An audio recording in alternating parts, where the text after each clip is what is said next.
Flowers has a special limited time offer for our listeners that she will love. Available only through Wednesday. Order 24 stunning multicolored roses for only $29.99, half off the original price.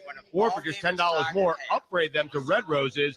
This is an amazing offer of 2 dozen roses for $29.99. But this deal ends Wednesday and only while supplies last. So lock in your Valentine's order now before it's too late. Order now to get this special offer. Go to 1-800-Flowers.com for your desktop or mobile device. Click on the radio microphone in the upper right-hand corner and enter Dan. That's 1-800-Flowers.com. Click on that radio microphone and enter Dan. ESPN Radio counts down to football's golden game. 5 days and counting.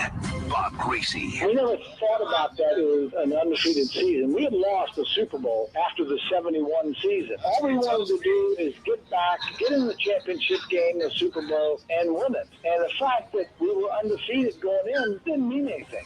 Continuing coverage of the Golden Game begins with Mike and Mike at 6 Eastern on ESPN Radio and ESPN2. And now, a bedtime story from Stan Verrett. There he goes up the middle, breaking tackles with ease. Cam goes into the end zone, making it look like a breeze. They could have stopped what happens next if they didn't let him in. Instead, it's touchdown Cam Newton. Let the dabbing begin. Like bedtime stories for sports fans. Sports Center at night on ESPN. And your day on a highlight. Nightly, 11 p.m., 12 a.m., and 1 a.m. Eastern. Is LSU on the brink of an historic class? Can Nick Saban make a run at another number one finish? Some people think so, others don't. The Paul Feinbaum Show, Tuesday on the ESPN Radio app and the SEC Network. What if I told you greatness makes no apologies? In 1985, the Chicago Bears won the Super Bowl with a ferocious D and a legendary cast of characters, including Singletary, Sweetness, McMahon, Buddy, Dicka, and The Fridge. 30 years later, many still consider this arrogant bunch of Bears one of the greatest ever. What if I told you it's not bragging if it's true? ESPN Films presents a 30 for 30 film brought to you by Volkswagen. The 85 Bears, Thursday, February 4th at 9 Eastern on ESPN. Ryan Clark appeared in 2 Super Bowls, winning Super Bowl 43 with the Steelers. What are his memories of Super Week and Media Day? He joins Marcelo and Cannell at 1:30 Eastern on ESPN Radio and the ESPN app. Make plans for NBA Super Saturday on ESPN, where 2 former MVPs square off. Kevin Durant and the Thunder plan to upset the top team in the league. Durant, the open floor with the Melly Hammer. While the Warriors and Steph Curry plan to stay red hot. Curry from half court. Let's go! NBA Super Saturday. Thunder, Warriors at 9 Eastern. Saturday on ESPN and streaming live on Watch ESPN and the ESPN app. Over 5 months, 260 games. This is football. The number 1 seed in the AFC, the number 1 seed in the NFC. Put in the work that we put in all year. It all comes down to one game. The Panthers are going to run the ball. At least they're going to try like crazy. You have to believe they're going to have some success, and that is going to change up the dynamic of the game. Continuing coverage of Super Bowl 50 on ESPN Radio and the ESPN app. The wait is over. The time has come. The time is now. A milestone matchup that marks 50 years of incredible achievements and memorable moments. And only one network brings it to you in Spanish. Super Bowl 50 on ESPN Deportes. Sunday at 6:30 p.m. Eastern on ESPN Deportes and ESPN Deportes Radio. Coverage of the game in English on CBS. Today on Mike and Mike. I got a lot of respect for the mental toughness, and the team always is put first with Peyton Manning. I am going to go participate in rodeos now. You totally missed the point there. What color will Beyonce's footwear be when she comes on stage for half? I have no idea, but I will be looking. Mike and Mike, morning starting at 6 Eastern on ESPN Radio and ESPN2. Tickets to the Cardinals, the NCAA tournament, and more. You got the ticket. We're your ticket connection. All right. ESPN 1220 KGIR, Cape Girardeau. ESPN Radio Sports Center. I'm Bob Picozzi. It's tough to bump the Super Bowl from the lead during the week of the game, but here's Johnny Manziel to the rescue. The Browns plan to move on from Manziel in March. This according to ESPN's Pat McManaman. Because of salary cap ramifications, Manziel is not expected to be released for another month. Police were called over the weekend to investigate a disturbance involving Manziel and his girlfriend. And in an ominous-sounding statement today, the Browns said Manziel's status will be addressed when permitted by league rules. Sunday's Super Bowl will be only the second one in the San Francisco Bay Area. Panthers quarterback Cam Newton is everyone's favorite to win the NFL's MVP award on Saturday. Broncos coach Gary Kubiak says there's no one way to defend Newton. Containing him, trying to find a way to not let him get outside the pocket and those types of things, that's a challenge for everybody that plays him. So it won't be any different for us. But, we have to continue to stay aggressive as a team and stay true to the things that got us here. You can see and hear Super Bowl 50 in Spanish on ESPN Deportes, TV and radio. The Rockets will be without center Dwight Howard tonight against Miami, suspended for one game for swiping the arm of referee Mitchell Irvin last Saturday night. Valentine's is coming up. Surprise her with an early bouquet of Valentine roses from 1-800-Flowers.com. She'll be the envy of everyone when they arrive. Get 2 dozen assorted roses for just $29.99. Go to 1-800-Flowers.com, click on the microphone, and enter Ryan. For the Saturday Morning Express. Catch it every Saturday morning from 9 to 10 a.m. on ESPN. This is a local sports center update from Southeast Missouri's ESPN Radio Network. I'm Eric Shawn. This Sports Center update is brought to you by Bertrand Law Firm. Visit TreyBertrand.com. National Signing Day for college football programs is tomorrow, and it appears Southeast Missouri State has landed a big-time offensive playmaker. Cape Central star wide receiver Al Young has announced on Twitter he's committed to the Redhawks. Young holds 12 school records at Central, including 27 touchdowns this past season. SEMO will have a signing day party in the front meeting rooms at the Show Me Center tomorrow at 5 o'clock. Following that signing day party, the Red Hawk women's basketball team will host Murray State at 6:30. SEMO men's basketball will host Murray State Thursday night at 8 o'clock. High school hoops, the number 1 ranked Sykeston boys got a record-setting performance from senior Dominique Dyes, who's hit a school record 9 3-pointers in a 101-67 win over Farmington. Dyes scored a career-high 36 points for the 17-0 Bulldogs, who finished with 22 made three-pointers. That's another school record and the third most three-pointers in Missouri State history. Sykeston is at Kennett tonight at 7:30 on 1400 KSIM. The Blues return from the All-Star break tonight in Nashville. Get Sports Center updates every hour on Southeast Missouri's ESPN 92.9 FM and 1220 AM. The conversation has been growing about Wings Etc. See, Wings Etc. has those award-winning jumbo wings. They're popular for both dine-in and carry-out. Now, the word is getting out about Wings Etc.'s appetizer lineup. From the ultimate nachos to the deep-fried pickle spears, frankly, they're irresistible. Friends are sharing time together at Wings Etc. They've got dining rooms filled with HD TVs tuned to the best sports programming, including NFL Sunday Ticket. The people at the next table are talking about Wings Etc.'s daily half-pound lunch special, starting at just $6.49. Plus, Wings Etc. has food and drink specials throughout the week, including 59-cent wings every Monday. Plus, there's the kids menu, and Wings Etc. is family-friendly with video games in the dining room. And the whole community is excited about how Wings Etc. is locally owned and operated, and they're proud to support local athletes, their families, schools, and teams. I guess Wings Etc. is a really big deal around here. Maybe it's hot out today, or maybe it's cold, but this weather's got you thinking about heading to the bar for an ice-cold Coors Light. Maybe it's a bar built into the steep cliff face of the Rocky Mountains with a waterfall that pours down on a multitude of Coors Lights, chilling them with the frigid power of a Rocky Mountain stream. You order one and it suddenly appears in your hand. It's so cold you feel like a giant eagle riding on cool winds, content with your foray into Rocky Mountain country. Forgot about the weather already, didn't you? Thanks, Coors Light. Coors Brewing Company, Golden, Colorado. Great beer, great responsibility. Hey, here's a stunner. Ford F-Series is America's best-selling brand of trucks again. The same brand that's been America's favorite since your dad had hair is #1 again? Yeah, who could have seen that coming? and it wasn't even close. What's kept Ford F-Series on top for 39 years straight? Game-changing innovation, pal. Like the high-strength military-grade aluminum alloy in the F-150. You may have noticed the competition came up short again. Ford F-Series, F-150, Super Duty, making every other truck brand history.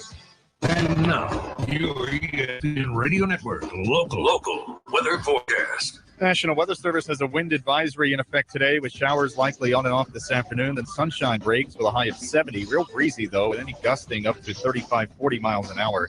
Tonight, isolated showers, clear down to 38. Tomorrow, clouds on the increase and a high of 42. 42 sunny on Thursday. And right now, 50 sunshine for Friday. You're up to date with the latest weather forecast right here on the ESPN Radio Network.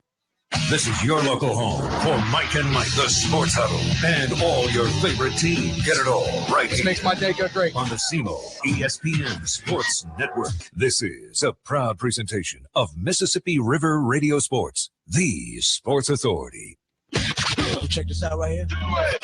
It's time now for the Redhawks Coaches Show on the SEMO ESPN Radio Sports Network. The Southeast Coaches Show airs every Tuesday at noon on ESPN 92.9 FM and 1220 AM from Wings Etc. in Cape and Jackson. This is your chance to delve deep into the Redhawks basketball season with head coach Rick Gregg. So what do you say? Come on, let's go. Let's go. Let's go live to Wings Etc. on SEMO ESPN. The Colfeld Distributing Redhawks Coaches Show. We are live at Wings, etc. We're in the Jackson location today, so if you are out and about, haven't made your lunch plans, we invite you to stop by and you can enjoy lunch with us. Not only their award-winning wings, but their full menu, their appetizer menu. We invite you to join us at Wings. And don't forget about the big game on Saturday. We'll be having our big game event at both locations at Wings, etc. for the big game, chance to win prizes. As long as you are on location for the big game through the third quarter, you'll be able to register. And we are registering people today. So if you are here, go ahead and register at our box right in front of our location here. We have some St. Louis Blues tickets for next Tuesday's game with the Winnipeg Jets. That is a 7 o'clock home game, Scott Trade Center, Tuesday, St. Louis and Winnipeg. So we'll be giving those away a little bit later on in the show. The Redhawks getting ready for the big rivalry showdown with the Murray State Racers, the defending Ohio Valley Conference champions. They will be at the Show Me Center on Thursday night. It will be an 8 o'clock tip-off. There will be television for this game, in fact, national television. So an opportunity for the country to look in and see what's going on with Redhawk basketball. Coach Rick Ray is here. A nice home game against your big rival, Murray State. National television, and we get to show off what the Show Me Center looks like since all the renovations. Well, I think it's a huge game, not just for our fan base, but to be quite frankly for you, for our recruiting base as well too. Often you're recruiting kids and they don't get a chance to get on your campus because of conflicts, whether it be travel or their own games. And so now this may be their only opportunity, a nationally televised game, for them to get a chance to see what Red Hawk basketball is all about. So obviously you want to play well, but what any kid wants to see when he turns in and sees a home environment, it sees what type of electric atmosphere that you provide. And so for us, this is a chance for us to put our best foot forward in the national stage. And I think it's really important that not only from a recruiting standpoint, but also from a perception standpoint, that we do a great job of showing what type of support that we can give to our basketball and what SEMO is all about. Will you have any big recruits in the building on Thursday night? I cannot say that. Oh, you can't say if we're going to have anybody there. Yeah, okay. Yeah. But can we say, are there invitations extended for Thursday night? There will be invitations extended, yes, All sir. right, there we go. We want to remind you that here at Wings, etc., they have a full menu featuring their freshly made burgers. They have their wraps, their subs, their quesadillas, entree salads. They have smoked ribs here at Wings, etc. Their famous appetizer lineup includes their ultimate nachos and their spicy, deep-fried pickle spears. And the first thing you'll notice when you walk in, the dining room, first of all, they'll open the door for you. Secondly, you'll see all of the dining rooms filled with the high-def flat-screen televisions tuned into the best sports programming, including the NFL ticket. And the college basketball season, obviously, is right in the middle. and you can watch all the college hoops right here at Wings, etc., including the big game coming up on Sunday between the Denver Broncos and the Carolina Panthers. All right, let's recap. Oh, by the way, we've got Antonius Cleveland, Redhawks all-conference guard. He's going to join us coming up in just a little bit. How has Antonius bounced back from the wrist injury, which cost him a couple of games? I know he had it wrapped when he first came back, took the wrap off. Didn't seem to affect him. He had 20 points and 11 rebounds in his first game back. How is his wrist? Well, I tell you what, we've had no ill effects as far as like what's going on with his wrist. He hasn't had any complaints or any sort of setbacks or any sort of soreness. So it really did a good job of one. You know, when kids are out, I always say that they make sure they're coming in and they're rehabbing. So he did a great job of coming in and meeting with our athletic trainer, Miss Amanda, 3 times a day and getting treatment. So he did what he needed to do as far as bouncing back and getting there. And then since that point in time, he's had 0 setbacks, and it seems like it hasn't affected his ability to be in traffic. And that's what I was most concerned about. I really wasn't concerned, even though it was a shooting risk, his shooting form. I was more concerned about would he be able to rebound in traffic? Would he be able to drive in traffic and take hits and take bumps and people swiping at his wrist and still be able to hold on to the basketball? And what did you see when you were watching him? Well, I tell you, the first game he had the 11 rebounds, and so I knew right then and there that wouldn't be a problem. But then he also didn't have a fear of being in traffic and driving in traffic, because a lot of times when you come back from an injury, you're afraid of it getting hit, so you kind of shy away from contact, and he didn't do that at all. You had 2 games since we talked last, and the first was at SIU Edwardsville. You go on the road and you beat the Cougars, a team in fact, a location where the Redhawks haven't had a whole lot of success. I believe they had lost their 3 previous games inside the Vidal Bean Center. What was the biggest thing that you took away with your team's ability to go on the road and get a victory? Well, to me, that was our identity. You talk about going on the road and winning a game where you shoot 28% from the field and come away with a victory. That's almost unheard of. So I was really happy with the way we attacked that game and our approach. We didn't worry about our offense. We went down and we defended every single possession, and we knew that if we continued to defend the way that we were going to defend, regardless of what we did on the offensive end, besides turning the ball over, we said, hey, if we just get a good quality shot, and if it doesn't go in, it doesn't go in, but we know that we're going to go down on the other end and defend. So I thought our guys did a really good job of not only defending, but really making sure they followed the scouting report, the things that we asked them to do, because there were different trap situations, different ball screen situations. Our guys are really on top and really focused in and locked in on that scouting report. So I thought from a mental standpoint, they were locked in, and defensively, they just gave a great effort. You allow the Cougars to shoot only 33% on their home floor, and I thought one of the biggest things, they only created 6 points off of Red Hawk turnovers the entire game. Yeah, and if you look at that, beyond that, they had 6 points off our turnovers. They had 0 fast break points. And to me, that's a huge stat for if we're going to be successful on the defensive end. I always say you can't defend turnovers. You just simply can't. So I thought our guys did a good job. And really in the second half, offensively for us, getting to the free throw line, I thought our guys did a really good job of attacking the paint and forcing the issue as far as like getting to the free throw line, getting fouls called, drawing contact. And not only that, we went to the free throw line and we had success in the second half at the free throw line. 21 for 25 from the free throw line in the second half. And really that's where the game is won. You outscore them 21-11 from the line in their building. Yeah, and the last part you talked about, in their building, that doesn't happen a lot where you get that sort of a free throw advantage on the road. You got a technical foul in the game. I happen to be sitting right next to the bench, and our crowd mic is right there, and everybody that was listening could hear you. And basically what you were saying was one of their guys got fouled. Barack Eslick, their leading scorer, one of the best foul shooters in the league. He's the 5th best free throw shooter.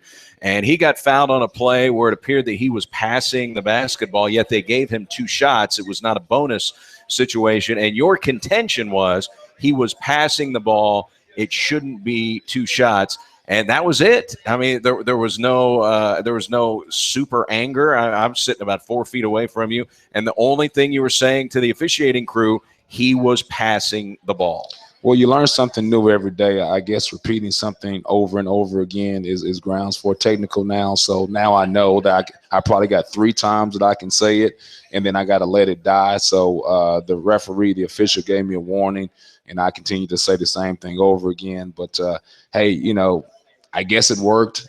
We end up winning the basketball game, but now I know that I probably got about a 3 minimum repetitive phrase before I can let it die. Well, it looked like the warning he gave you was get in the coach's box, and that's what you did. And then you're in the coach's box, so you kind of thought, okay, I'm in my safe zone now. I'm good to go. Yeah, see, I'm a left brain guy, so I'm a math guy. So you got to be really specific with me. So you got to say, get in the coach's box and shut up. So he just said, get in the coach's box, and so I continue to say the same thing. So next time I'll know, like, maybe getting in the coach's box also means that you need to be quiet as well, too. Yeah, I did not hear him say shut up or anything like that. He raised his hand, but he didn't say anything because, he's probably 10 feet away.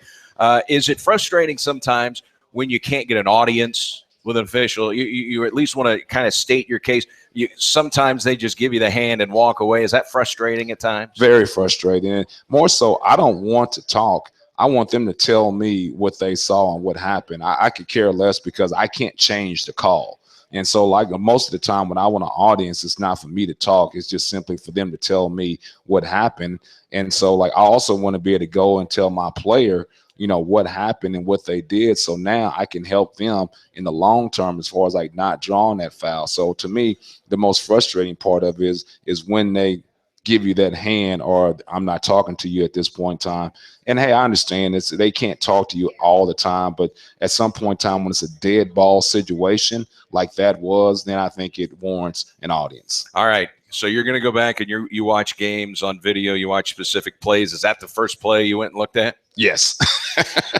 Do you believe he was passing the basketball? Yes. All right. Is that a play, though? I mean, sometimes plays get sent to the conference office. Is that you did get a technical foul? Do you just let it go at that point, or do you say, hey, here's what I saw? I very rarely and seldom send anything into the conference office or the league of head of officials because, most of the time it's not something that can be done about it. But if it's a teaching point, as far as like, hey, this is what's a problem. I remember last year in the SEC, I thought there was a lot of traveling that was happening. It's really technical, but you can start with a 1-2, but you can't end with the 1-2. So if you start with a 1-2, you got to end with a jump stop or vice versa. And I thought it was happening a lot of time where we were like almost like NBA, 1-2 and then 1-2. And I said, we can't guard that. I mean, it's impossible for us to guard that. So there was about 20 of those occurrences that I sent into the league of officials so we could talk about it. And, he said, hey, that's something that is a travel. We need to make sure we're addressing that. But if it's something that's like repetitive, then I'll send it in. But other than that, I don't waste my time. So you win the game, and it's a big day for Jamal Calvin. Boy, he really stepped up, hit 7 of 9 free throws in the basketball game, hit a couple of three-pointers. You didn't shoot the three particularly well. You didn't shoot well particularly at all in the game. But Jamal Calvin, I thought, really stepped up and had a big game for you. Yeah, Jamal is a young man that's obviously been out for us with a hamstring, and I think he's really starting to find his way in our offense now. When he first came back, obviously he's a lot of rust, and then he hadn't played in the motion offense, but now I think he's starting to figure out, when to attack, when not to attack, when to shoot, when to run the team. And so he's been a guy that's been a steadying hand for us, especially at that point guard position. But I tell you the thing that he does that probably the general audience doesn't realize, he is doing a tremendous job of putting initial pressure on the other team's point guard. I mean, he is a pest. So like he ignites our defense because of the way he's getting after the ball on the defensive end. Well, you're going to have a tough point guard to deal with Murray State. Bryce Jones, a guy that lives at the free throw line and is the best free throw shooter in the Ohio Valley Conference. We'll talk more about Murray State as it goes along, but suffice to say, even with a guy like Jones, one of the better point guards in the OVC, would you feel confident with Jamal Calvin on Thursday night? Yeah, and I think the key is what you've already talked about and mentioned is being able to apply that pressure without fouling. To me, that's the huge part of it. We want to make sure that we're pressuring people, we're bothering people, but we want to make sure we do it without fouling. All right, Austin P then comes to the Show Me Center. You're riding your first 3-game winning streak in over 2 years. There were no 3-game winning streaks last year, so certainly heading in the right direction. Second conference victory. Austin P comes in here on Saturday. It's a 34-30 game at halftime. You shoot 48% from the field in the first half. They shoot 52% from the field in the first half. What were your thoughts at halftime? Well, to me, I thought we had 3 of our starters in foul trouble with 2 fouls. And I thought we did a great job of weathering the storm with those guys being out. So in my mind in that first half, I always thought if this gets to a point where it becomes a double-digit lead for Austin P, then we got to start playing some of these guys that have 2 fouls. You didn't want them to get 3. But I thought guys came in off the bench, guys like Kyle Gullett and Jalen Stewart, and did a really good job of kind of like holding things at bay. And for us to go in with only 4-point deficit with 3 of our guys in foul trouble, I thought was really a good job. And it was 3 of your top 4 scorers. Joel Angus only played 4 minutes because of foul trouble. I think Antonius only played 7 minutes because of foul trouble. And Isaiah Jones, I think, only logged about 11 minutes in the first half. That's a big chunk of your offense. Yeah, there's no question about it. And I think it was a learning experience for those guys as well, too, because, I thought our fouls were fouls that we shouldn't be fouling.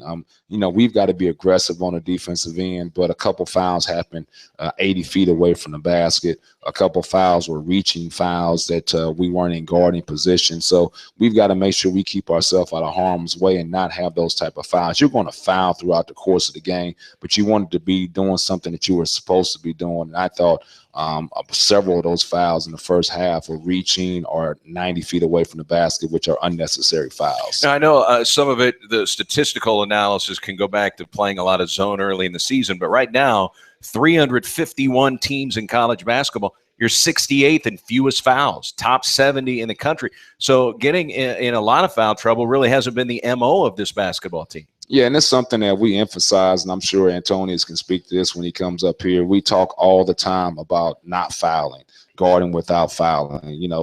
We want to show the referee our hands when we're playing defense. We never want to reach in. We don't want to jump. We always say the initial defender can come over and wall up and be on your feet. The second defender can come over and try to block the shot if you're a shot blocker. There's situations that happen in practice all the time, like where Robbie Dozier is in practice and Trey Kellum or Tony Anderson's about to go up for a shot, and Robbie or Jamal Calvin are jumping. So you're not going to block his shot. All you're going to do is foul. So stay on your feet and let's not get that foul. So, we just making sure guys understand who they are as far as a basketball player. But we want to make sure that that's the worst thing that you can do is foul. And so we just want to make sure we're keeping our feet being solid, sound, and compact. Policing it in practice is how you get over the hump then. Yes, and I say this from the beginning of practice. I said I'm a basketball coach. I'm not a referee. So if we call something or a coach calls something, I don't want any sort of reaction about this being a bad call. It's not a travel. I'm a ball coach. I'm not a referee. But more importantly, I want those guys to understand, their reaction in practice has got to be the same reaction you're going to have in the game. So we want to teach our guys not to react to calls, not to react to referees. But more importantly, hey, you're going to get screwed at some point in time. So let's start it in practice right here and see how you react to it. You and I talked a few weeks back in that Kansas game where they went, double overtime, or was it triple overtime against Oklahoma? We talked about Bill Self getting a technical foul right before halftime. Oftentimes, technical fouls fire up the team of the coach that got the technical foul. Did you feel that was an emotional lift for your team when they saw, hey, my coach is over there fighting tooth and nail for us? Well, I'll tell you what, I didn't realize it at that point in time, but a couple of my assistants alerted me to the fact that the comments that our guys had after the game. I think Hoopy Jones alluded to it, Jamal Calvin alluded to it, that they did see that as a turning point, that I was fighting for them. And that was not my intent. Sure. But my thing is I just want our guys to understand that the head coach, not even the assistants, is the only one that should be talking and dealing with the referees. You guys need to be locked in. Let me deal with the officials. Everybody else, leave the officials alone. You could tell you weren't trying to get a technical just by what you said. He was passing the ball. That was your only statement. in the Bill Self thing, you could tell he knew he was going to get technical foul. He wanted to get a technical foul. There's a difference. Yeah, and I tell you this, and I'm saying this like in all seriousness. You know, when people start talking about like the referees or the officials have an agenda against a team or somebody, I say most of the time these guys aren't good enough to have an agenda against somebody. So they're just bad at that point in time. Right. So like you have to be really good in order to have an agenda. Let's talk about the second half of the game. You're down 4 points at halftime. It's only a 2-point game in the second half, but Austin Peay continued its sizzling shooting, 54% from the field in the second half. And Josh Robinson, who is their second leading scorer on the season, went 7 of 12 from 3-point range. I mean, that's an explosive ball player, Josh Robinson. Yeah, I thought 3 things really stood out in this game for us defensively. I thought our past 3 performances that we've had on the defensive end have been astounding. You know, I thought our guys really did a good job. I thought we took a step back defensively in this game, and 3 things stood out. First of all, you know, we scored 80 points. That's enough points to win. And so they scored 86. We've got to hold people in the 60s and the 50s in order for us to be successful. So we've got to make sure we understand who we are and what our identity needs to be on the defensive end. The other part of it is I thought scouting report wise, we did a poor job because Josh Robinson is their best player. You could argue that inside they have a better player, but as far as like the guy that produces points on the perimeter for them and that 1-2 punch, you know, everybody knew the scouting report, and we emphasized we got to make sure we hold him down. And the fact that he had 30 points means that we didn't do a good job with our scouting report defense. And I thought most importantly with him is a lot of those shots were uncontested. I thought he probably made 1 contested 3-pointer. So we had some breakdowns defensively. And the last thing, which is most telling, is the fact that they shot 52% from the field for the entire game. And we're not going to have success beating anybody when you shoot that high of a field goal percentage. And they're decent. I mean, they're mid-level shooting team as far as statistics go. I think they're 44% from the field. So they had an above-average offensive night. Right, and that's the disappointing part of like what we did defensively, you know. But I tell you this, the thing that I was most impressed with, Eric, I thought when I went into that locker room after the game, you know, that's the first time that I felt like as a team that we were all genuinely disappointed that we didn't win this game. And I think now I said we're starting to build on something because I thought you had the fake rah-rah and some people here, we're going to win, and then the disappointment after the fact. But I thought this is the first time like the whole team was invested and there was no sort of agenda about playing time or I didn't do this or, you know, where my shot attempts were, anything like that. And that's hard to manage throughout the course of the year. But I went in there and I saw like genuine disappointment from face to face to face to face. And now I knew when I left that locker room that, hey, we got a chance to continue to build on this and be good because I felt like, hey, there was a situation where our guys were really, truly invested and went into that game expecting to win. And then when that didn't happen, now they understood what they need to do in order to win from this point forward. You know, as much as you won the game from the free throw line against SIU Edwards, I'm not saying you lost it late against Austin Peay, but I think you made 4 of your final 7, but a couple of those misses were front ends of 1-and-1s. Those are always, you know, those hurt late, right? Yeah, there's no question about it. The guy I worked for at Indiana State, and he was a Royce Waldman. He was a Bobby Knight disciple. He was terrible about this. But, you know, you would go to a basket and you'd have a chance to get an and one. So you would miss the layup. And so then the young man would go to the free throw line and miss that first free throw. And so his first comment would be, he said, we had a chance for 3 points, and now we only got a chance for 1. And so he would say it really loud for the kid could say it. And of course, he'd miss the second free throw too. But no, those right there are front ends of 1-and-1s down the stretch when you've worked hard to get that team into a bonus. To me, like when you get a team into a bonus, you got to take advantage of that. And we always talk about that as far as like our aggressiveness on the offensive end, as far as like paint touches and attacking the paint. We've got to increase that now because they're in a bonus. And so, like, we want to make sure, like, there's some guys that they'll just shut it down when they got 2 or 3 fouls. They won't guard because they just want to stay in the game somehow. So we want to take advantage of that, but we want to get to the free throw line as often as we can when we're in that bonus. You know, I thought you held Chris Horton in check. I mean, he's the second leading rebounder in the country, the best offensive rebounder in the country. Only 2 offensive rebounds for Chris Horton, and he's the second leading scorer in the league. He only had 15 points. I think you did a good job on a really good post player. Yeah, I think it's twofold. First of all, I thought that Trey Kellum and Tony Anderson really did a good job individually with their defense on Horton, because, you know, we told them, hey, you may not get a lot of defensive rebounds this game. Your job is to make sure that Horton doesn't get any. And so, like, you got to block him out, and then our guards and other people have to come downhill and get that defensive rebound. So you're going to have to sacrifice maybe your own stats defensively as far as rebounding. But I thought the second part of them doing a good job was everybody else rotated to him and took away the easy layups that he normally gets off of post feeds and post seals. And so we did a great job of being there for that post trap. Boy, and, you know, you look at he did have 2 block shots, but that was it. You're talking about a guy with 300 career blocks, second most in conference history, and I think he's one of only 10 guys ever to have over 1,100 rebounds.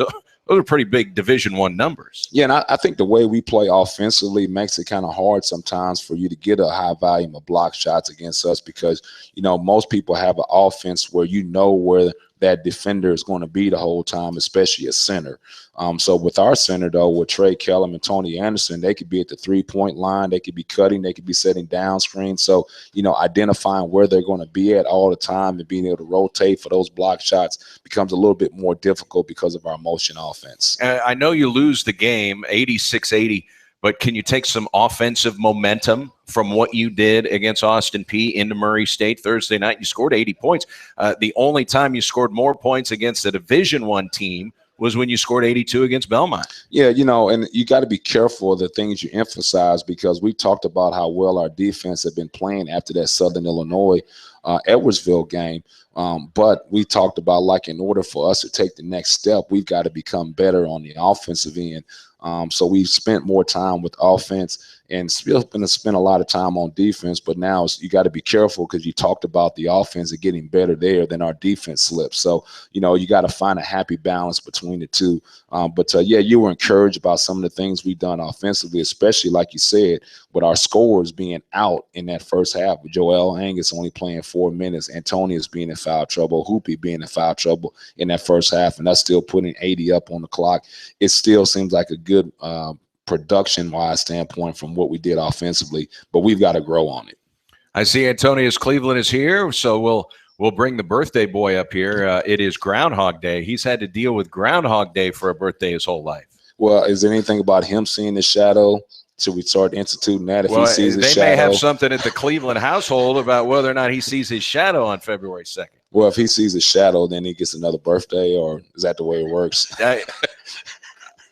We'll ask him when we get him up here. He'll join us when we come back. It is Antonius Cleveland's 22nd birthday today, and he will join us when we come back. Coach Rick Ray is here. It is Wings, etc., and Jackson Colfeld distributing Redhawks Coaches Show. Antonius Cleveland joins us after this. Growing about Wings, etc. See, Wings, etc. has those award-winning jumbo wings. They're popular for both dine-in and carry-out. Now, the word is getting out about Wings, etc.'s appetizer lineup. From the ultimate nachos to the deep-fried pickle spears, frankly, they're irresistible.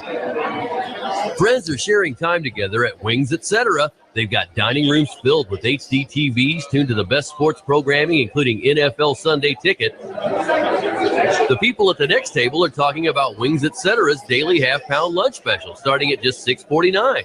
Plus, Wings, etc. has food and drink specials throughout the week, including 59-cent wings every Monday.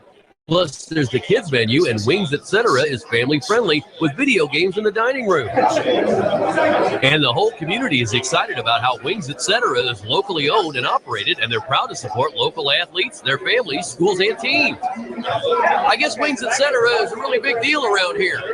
Maybe it's hot out today, or maybe it's cold, but this weather's got you thinking about heading to the bar for an ice-cold Coors Light. Maybe it's a bar built into the steep cliff face of the Rocky Mountains with a waterfall that pours down on a multitude of Coors Lights, chilling them with the frigid power of a Rocky Mountain stream. You order one and it suddenly appears in your hand. It's so cold you feel like a giant eagle riding on cool winds, content with your foray into Rocky Mountain country. You forgot about the weather already, didn't you? Thanks, Coors Light. Coors Brewing Company, Golden, Colorado. Great beer, great responsibility. Hey, here's a stunner. Ford F-Series is America's best-selling brand of trucks again. The same brand that's been America's favorite since your dad had hair is #1 again? Yeah, who could have seen that coming?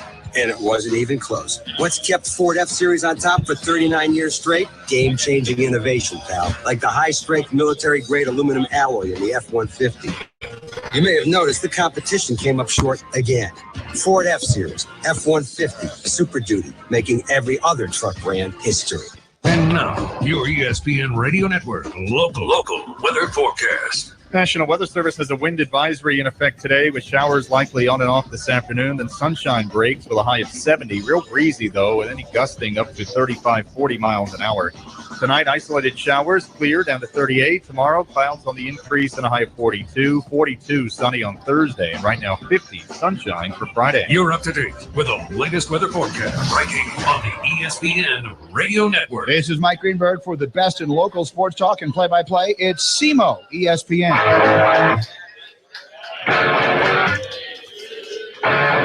Kofeld Distributing Redhawks Coaches Show. We are at Wings, etc. in Jackson. And you hear everybody singing. Happy birthday to Antonius Cleveland. All right. Appreciate it. He's got a big piece of chocolate cake here, some ice cream on the side, vanilla ice cream, chocolate cake, and then 2 candles with the number 2. That signifies that you are 22 years old today. First of all, do you like chocolate cake? Do you like vanilla ice cream? Yes, sir. That's a yes on both. On both. All right. Well, we're going to keep you up here long enough. That'll be soup by the time that ice cream is ready to go. Yeah, he's going to go ahead and dig in right now. 22nd birthday. And you and I were talking a couple of minutes ago. You've already got one birthday present today. Yes, sir. I got a iPhone 6 Plus after the Austin Peay game, so it kind of cheered me up after the loss. So an iPhone 6 Plus, and it's the big boy. It's not the normal size like us with normal size hands have. It's the big iPhone 6. I'm an iPhone guy too. Yeah, I love iPhone. Have you dealt with Androids at all? I had an Android my freshman year in high school, but when the iPhone 4 came out, that's when I got the iPhone. Yeah, that's the right move right there, the iPhone. I know the Android people aren't going to want to hear that. All right, so what's the plans today for your birthday? I know you probably have practice, but anything exciting for birthday number 22? Well, I have night class tonight, so that takes care of that then. Yeah, I might try to catch a movie tonight later on with some of my teammates, but that's pretty much it. Have you ever seen Groundhog Day with Bill Murray? I saw it for the first time in class last year. I heard about it a lot, but I got a chance to see it for the first time. All right, so what is it? What's it like having a birthday on Groundhog Day? Do you always keep an eye on what Puxatawny Phil, the groundhog, does out in Pennsylvania? Well, I never really just got a chance to witness the groundhogs in the shadow or not, believe it or not. So I just wake up on my birthday, and I'm too excited to watch that, I guess. See, February birthdays are the best. Mine's on the 7th, so this is definitely the best month to have a birthday. Right in the middle of basketball season, you guys put together a 3-game winning streak. It was snapped against Austin Peay. That was a hard-fought game. That was anybody's game going down to the final 2 minutes. Yeah, it was. I think we let that one slip more so. Got in early foul trouble, which we can't do, silly foul. So I believe we'll be ready to get them next time. All right, what's the big change going from the zone defense that you guys played the majority of the season to now the man-to-man defense? That's 4 games with the man-to-man, and you are now 3-1 in games since you switched to the man-to-man defense. What's the big difference as far as you're concerned? I would say the intensity level, as far as all 5 guys out there talking and being able to pressure the ball the way you want to, definitely plays a difference and affects the other team.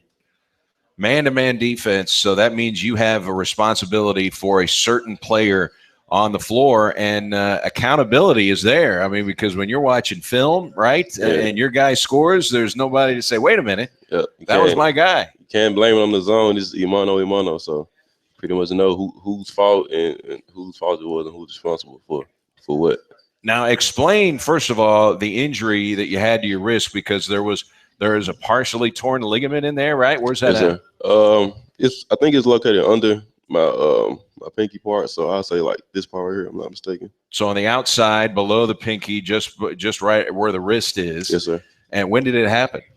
Well, I got an MRI last summer, and Dr. Bourne said that maybe it's just over the time wear and tear got like the little split happened and whatnot, but I'm not sure when it actually happened, but it may came from just over time dunking and falling on it, I'll say. So you just dunked too hard is what you're saying?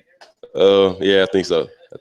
All right. Well, how did it affect you? And did you know that, I'm probably going to have to sit here for a few games? After the Moorhead game, I played with it, and it was kind of bothering me, but not to the point with the EKU game. And I just knew that that something was going to have to be done because I just couldn't go. It's interesting because the last couple of years, you played with Jerikas Bradley, and he dealt with a wrist injury, and it was on his shooting hand. You talked to JB much about an injury to your wrist? I haven't got a chance to talk to him. He just asked what was wrong, but with him being overseas, it's kind of hard to talk to him. So, but he asked what was wrong, and I told him. But I realized that we definitely did have different injuries, I would say. So he played with his throughout 2 years almost, and because he was having an JUCO, I think, but. I definitely couldn't play with mine like this, so I would say that we definitely had a different injury. You know, you and I were talking about Jerikas Bradley's injury, and he said something that was weird. He could tell if he shot the ball with the right amount of torque by how much it hurt for him to shoot the ball, right? Yeah, he told me that. That was crazy. So when he got it fixed, he said it was kind of weird because he really didn't know if he was putting too much on it or what. So his range finder was off once he got the wrist all taken care of. It was kind of weird scenario, but it's kind of weird. Is this something that you might have to get addressed after the season is over, or is it going to heal on its own? Well, I talked to Amanda about it, and we're going to take a look at it again after the season, but it's something that probably will heal on its own, so I probably have to get put back in my brace for just 6 weeks complete versus being in and out of it right now in season. It looked like one of those things that you see bowlers wear. They kind of strap on those things around their hand and wrist to kind of keep their wrist from moving. A similar thing? Yeah, there was definitely a lot of tape. And I spoke with Amanda about it, and she said I was fine just to play without it. So I'm going to try to finish the season without all that tape. I saw you started one game with the tape on there, and then you got rid of the tape. I think it was a UT Martin game because is it encumbering to try to flip your wrist with the tape? It started to kind of get annoying. So I saw Trey take his mask off, so I wanted to take my tape off, and Amanda allowed me to do that. Trey has been a monster since he took the mask off. Yes, he has. He has been one. He's been playing great.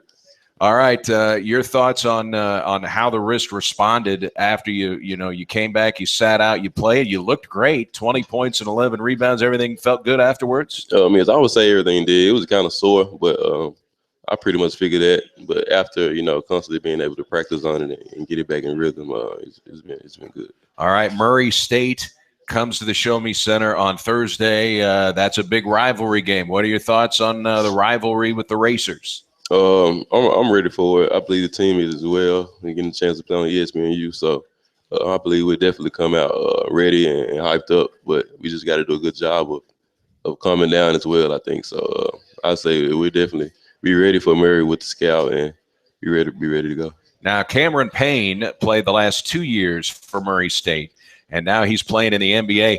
Best player you've played against in college, maybe? One of them? Yes, lottery pick. So, I say Cameron Payne was. What was so tough about trying to guard that guy? He could do everything. He could shoot, pass, dribble. So, guys like that, it's just you just got to try to slow him down. All right. Best player that you have played with since you've been at SEMO? Ooh.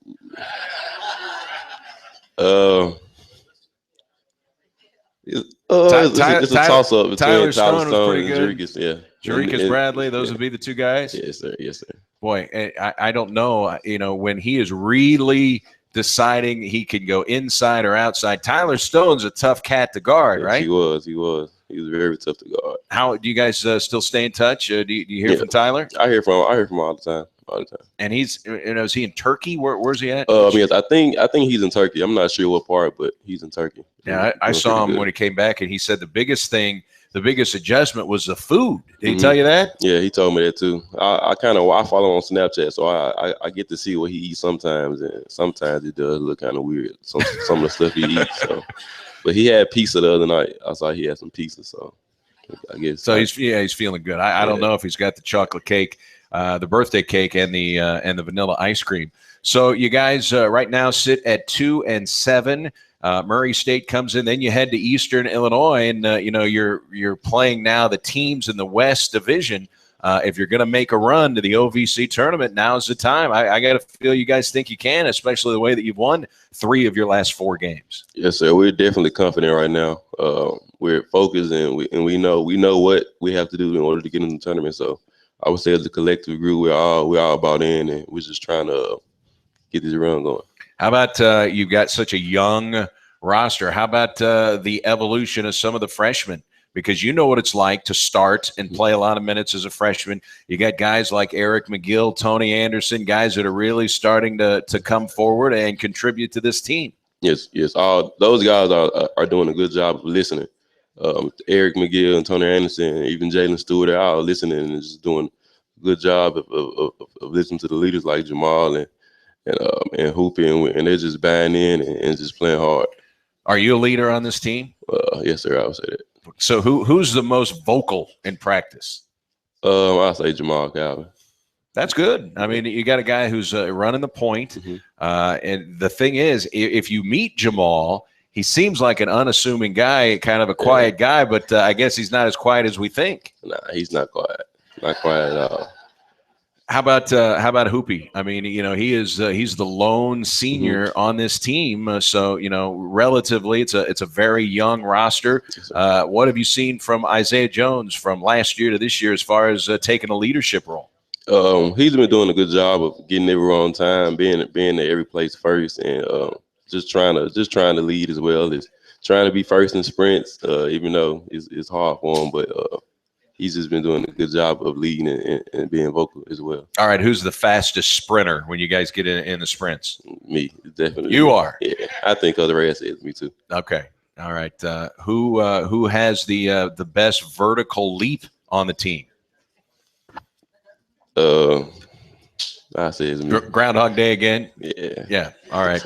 So you've had several top 10 Sports Center highlights. Can we expect one from now to the finish line? I would hope so. Yes, sir. I hope so. How about that mid-range jumper? I know you have really started to patent that thing. I mean, you seem like you're getting more confident in that pull-up mid-range jumper. It looks like it's something that is really starting to be a weapon for you. Yes, my coaches do a great job of, and just basically wanting me to shoot that shot versus getting all the way to the goal. And it's definitely that I've overlooked my first 2 years in college. So I would say that, yes, I'm starting to try to find that shot when I can versus, going all the way in and absorbing unnecessary contact. They said when Kareem Abdul-Jabbar played that the sky hook was the most unblockable shot in basketball. With you at 6'6", with your leaping ability and long arms, do you ever get into the lane and just feel like this is an unblockable shot? Sometimes I do. Yes, sir. As long as it's the right shot in the right time, I do feel as if it will be able to get off it. How big of a challenge is it to go up against a great shot blocker like you saw with Chris Horton on Saturday night? Chris Horton definitely does make you reconsider some kind of shot. So I would say I think I had to play with him where I could have went in on him, but I kind of just pulled up forward. It's basically because he's Chris Horton. He's a great shot blocker. Because he is a rim protector and a guy that has a reputation. So guys' reputations precede them where you actually give a second thought, right? Yes, sir. Yes, sir. Definitely. Even if he does not block the shot, just his presence is a game changer. I guess you had practice going up against Nino Johnson in practice every day, right? Yeah, Nino Johnson was a shot blocker as well. I would say that. Would he tell you about it after he blocked the shot? Well, after a while, it just pretty much was expected. So he was just run down the court like it was nothing. All right. So no Cameron Payne, but they're still Murray State. They're still really good. They're still 5-4. I believe 28 consecutive winning seasons, 23 OVC championships, 15 OVC tournament championships. This is the premier program in the league. How big would it be to get a win over the Racers Thursday? It'll be definitely big. I definitely want it. I'm pretty sure the entire team, everyone in this room wants it. And, I myself, I feel like I gave them one last year with that foul on TJ Sapp, man. And so I'm more hungry for this win as well as the team, and I also want to get it for Hoopy as well. Hoopy is the lone senior, and he wants to go out a winner against the Racers. I know we've asked you this before. What's your Twitter handle? See if we can get some activity on Twitter. It's @Cleveland_4. @Cleveland_4. And today is his 22nd birthday, and his ice cream is melting, so we're going to let him enjoy his birthday ice cream and cake. Antonius, we appreciate it, and we'll see you Thursday night. Thank you. All right, that's Antonius Cleveland, the birthday boy. Coach Ray will rejoin us. We'll talk about the Racers who come to the Show Me Center Thursday night. Again, the game nationally televised on ESPNU, so they want to fill the Show Me Center, the newly renovated Show Me Center. And again, make plans to be there. It is going to be a later tip-off. It'll be at 8 o'clock. Coach Ray rejoins us after this from Wings, Etc. in Jackson. Etc. See, Wings Etc. has those award-winning jumbo wings. They're popular for both dine-in and carry-out. Now, the word is getting out about Wings Etc.'s appetizer lineup. From the ultimate nachos to the deep-fried pickle spears, frankly, they're irresistible. Friends are sharing time together at Wings Etc. They've got dining rooms filled with HD TVs tuned to the best sports programming, including NFL Sunday Ticket. The people at the next table are talking about Wings Etc.'s daily half-pound lunch special, starting at just $6.49. Plus, Wings Etc. has food and drink specials throughout the week, including 59-cent wings every Monday. Plus, there's the kids menu, and Wings Etc. is family-friendly with video games in the dining room. And the whole community is excited about how Wings Etc. is locally owned and operated, and they're proud to support local athletes, their families, schools, and teams. I guess Wings Etc. is a really big deal around here. Hey, here's a stunner. F-Series is America's best-selling brand of trucks again. The same brand that's been America's favorite since your dad had hair is #1 again? Yeah, who could have seen that coming? And it wasn't even close. What's kept Ford F-Series on top for 39 years straight? Game-changing innovation, pal. Like the high-strength military-grade aluminum alloy in the F-150. You may have noticed the competition came up short again. Ford F-Series, F-150, Super Duty, making every other truck brand history. You're grilling for everyone on game day, and people are hungry. More than that, they're hangry, and it's 95 degrees out, and they're thirsty. That's right, people are thrangry. They need to chill, and that gives you an idea. You remember Coors Light is filtered and bottled cold, so you pass some cold ones out. Suddenly, it's like they're snowboarding in the majestic Rocky Mountains, speeding away from the peaks of Thrangly and down the slopes of yes. So they make with the cheering and let you get with the grilling. Well done. Now it's time for your Coors Light. Coors Brewing Company, Golden, Colorado. Great beer, great responsibility. And now, your ESPN Radio Network local weather forecast. National Weather Service has a wind advisory in effect today with showers likely on and off this afternoon. Then sunshine breaks with a high of 70. Real breezy, though, with any gusting up to 35, 40 miles an hour. Tonight, isolated showers, clear down to 38. Tomorrow, clouds on the increase and a high of 42. 42 sunny on Thursday. Right now, 50 sunshine for Friday. You're up to date with the latest weather forecast right here on the ESPN Radio Network. This is Mike Golick for the best in local sports talk and play-by-play. It's SEMO, ESPN.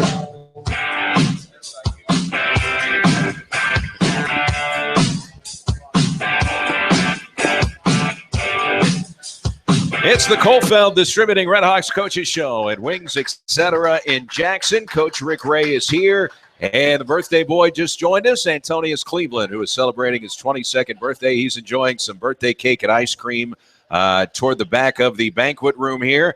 We invite you to Wings. The big game is on Sunday, and we'll have our big game party. We're going to be at both locations in Jackson and Cape. We invite you to stop by. All kinds of specials, including their daily half-pound lunch specials, which start at just $6.49. They have food and drink specials throughout the week, including their 59-cent wings on Mondays. And they have a kids menu here. They are open 7 days a week and late on the weekends. because the games run late. It's Wings, etc. And we certainly invite you to join us. We'll be back here next Tuesday at the Jackson location. And we're going to draw for these Blues tickets. So if anybody is here and has not registered, make sure you register and don't leave, because if you leave and we draw your name, too bad. You don't get the tickets. We're giving them to somebody that stuck it out here to the very end with Antonius Cleveland as he's enjoying his birthday dessert. Coach Rick Ray is here. Murray State comes in on Thursday night, 8 o'clock. This is a racer team that is only 500. It's very rare for Murray State to be only 500, 28 consecutive winning seasons. We'll see how they finish down the stretch, but 23 conference titles, 15 tournament titles, 15 NCAA appearances, 28 winning seasons in a row. They went to the quarters of the NIT last year. They won the collegeinsider.com tournament a couple of years ago. I mean, this is the program in this conference. Yeah, they've done a really good job of not just having success, but sustaining success. And that's really hard to do in any conference at any level. So you look at the long-standing tradition that they have of being good in college basketball. It's really quite impressive. Steve Prohm was their coach. He's got the job at Iowa State. He's doing a great job with the Iowa State Cyclones program.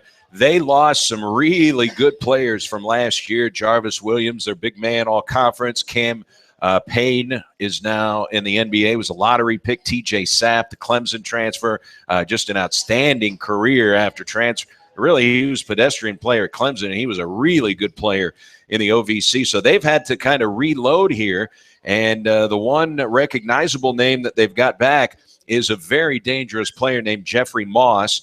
He just hit 6 3-pointers in their loss their last time out at UT Martin. That's a second game this year that he has hit 6 threes. He's an explosive guy, isn't he? Yeah, I tell you what, Moss is a guy that not only can catch and shoot, excuse me, but he's also a guy that can put it on the ground and make plays.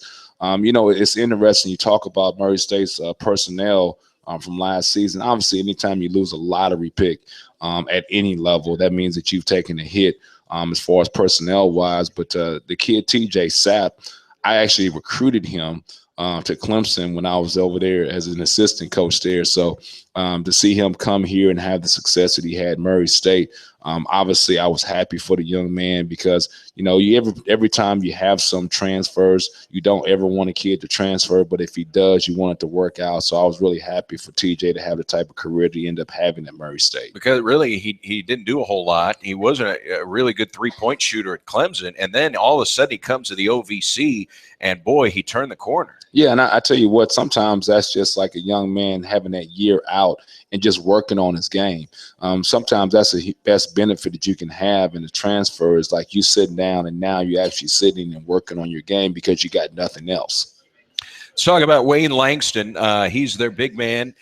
Not huge, 6'7", 245, but he's their post player, 5 double-doubles.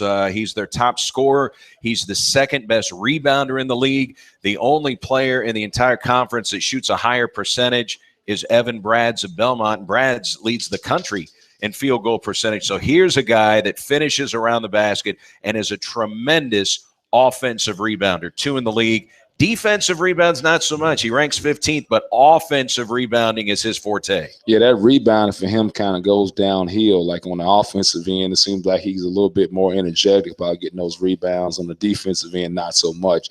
But he's a young man that's going to be an emphasis for us because they do a great job of trying to post feed the ball to him. And this is a really rare team where they got 4 guys that are left-handed guys, and they can start 4 guys that are left-handed guys, and all of their penetration goes to his strong hand, which is his left hand, where he can go in and finish. So, we've got to do a great job of staying on top of him and not allowing those post touches. We've told our post guys that if he allows a post touch with him that's above the free throw line extended, there's nothing that we can do. You're by yourself one-on-one.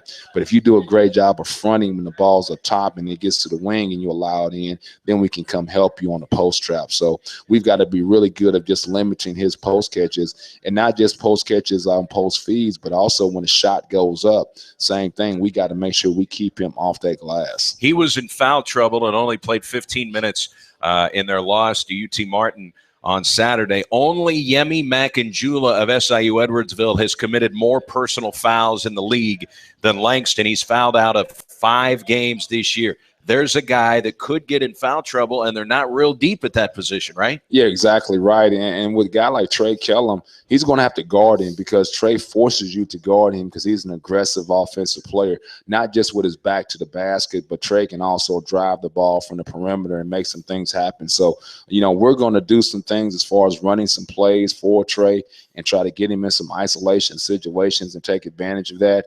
But I'd imagine they're going to post trap a lot and not allow Trey to go one-on-one with Langston. And Langston is not a shot blocker. For a post player, only 7 block shots, so he's not a guy that you're going to get to leave his feet a lot, right? No, he's not. He's a guy that gets most of his fouls by like his inability at times to move his feet, guarding on the turn and face. The Sigma is what they used to call it, but now it's more like a Kevin Garnett, Carmelo Anthony type post move. Their point guard replacing Cameron Payne is Bryce Jones, a junior college transfer.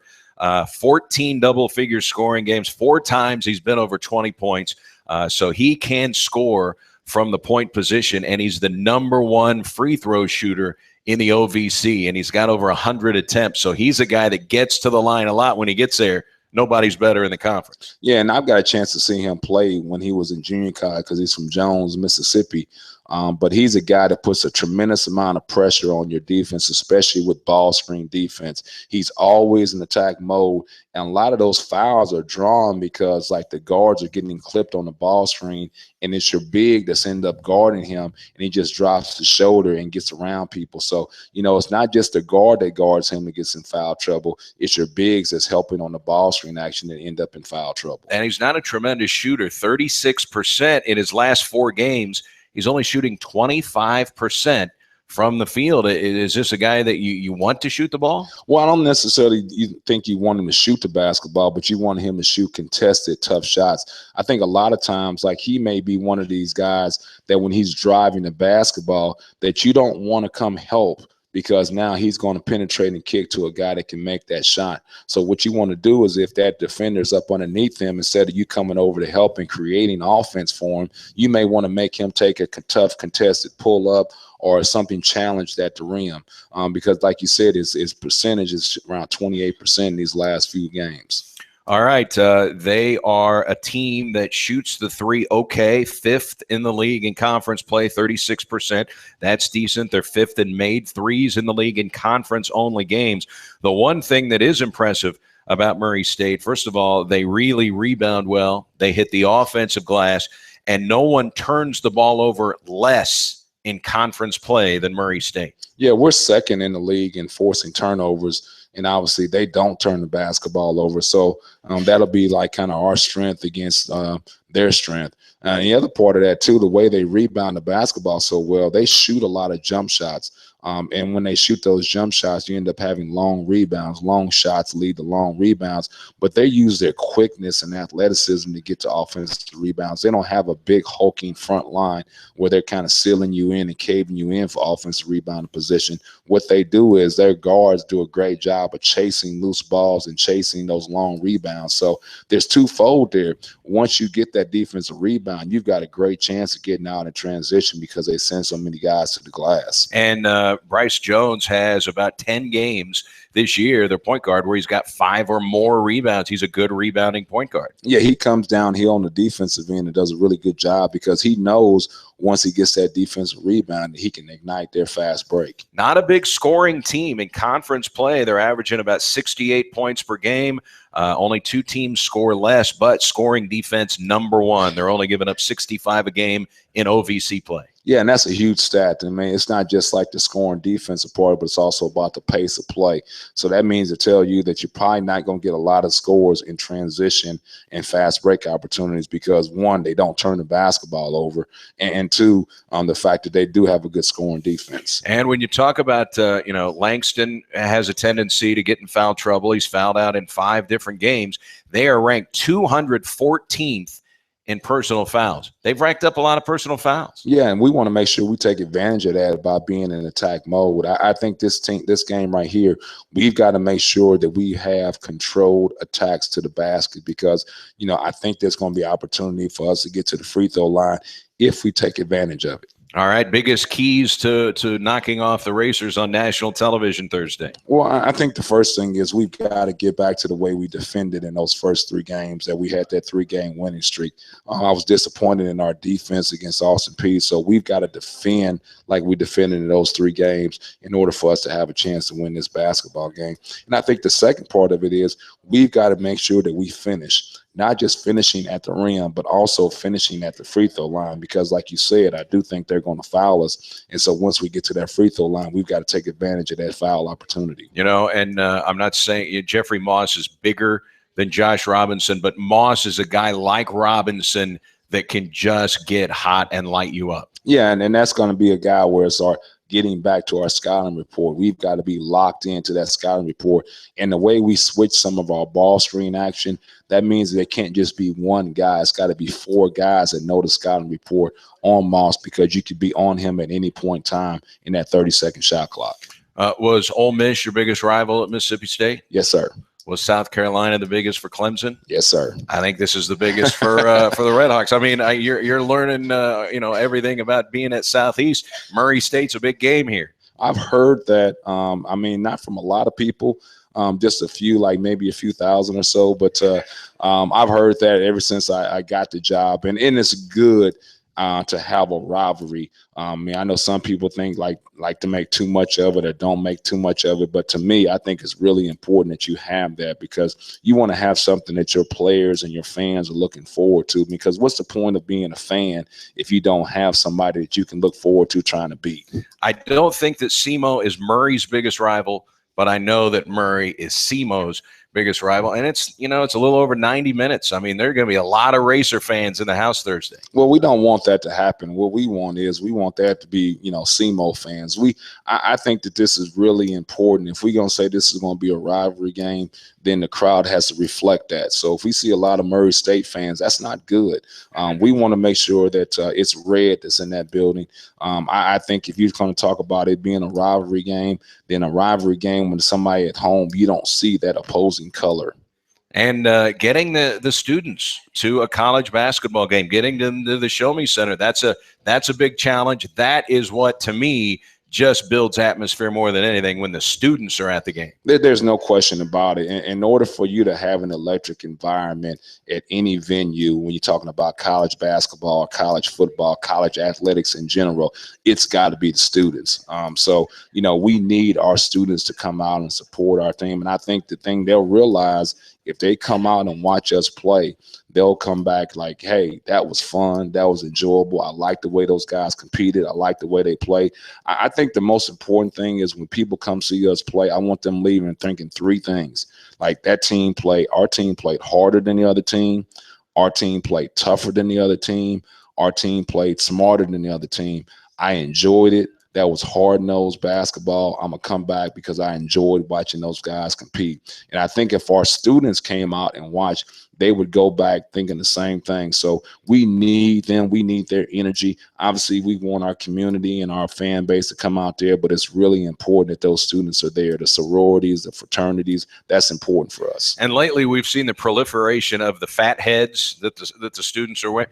Is there a Coach Ray Fathead? I have not seen it yet. Have you seen the Coach Ray Fathead? Well, I would hope not. I would hope that the Fathead hasn't stooped to that level. We need a Coach Ray Fathead. We need a Coach Took Fathead in the crowd Thursday night, 8:00 tip-off, ESPNU television. Coach, we'll see you there. Thanks so much. Thank you very much. That's Coach Rick Ray, and that'll do it for the Redhawks Coaches Show from Wings, etc. We'll be right back here in Jackson, and as soon as we sign it off, we're going to give away these Blues tickets and get that taken care of. And don't forget about the big game on Sunday. We invite you to join us right here at Wings. ESPN Radio is coming up next. So long, everybody.